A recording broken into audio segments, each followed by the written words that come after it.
بسم الله الرحمن الرحيم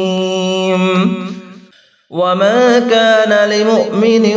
ولا مؤمنة إذا قضى الله ورسوله أمرا أن يكون لهم الخيرة من أمرهم ومن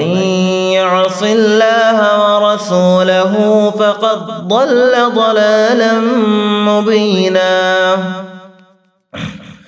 وإذ تقول للذي أنعم الله عليه وأنعمت عليه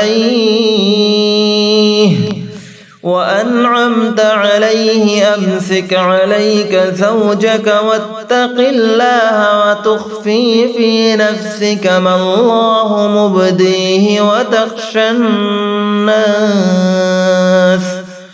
والله أحق أن تخشاه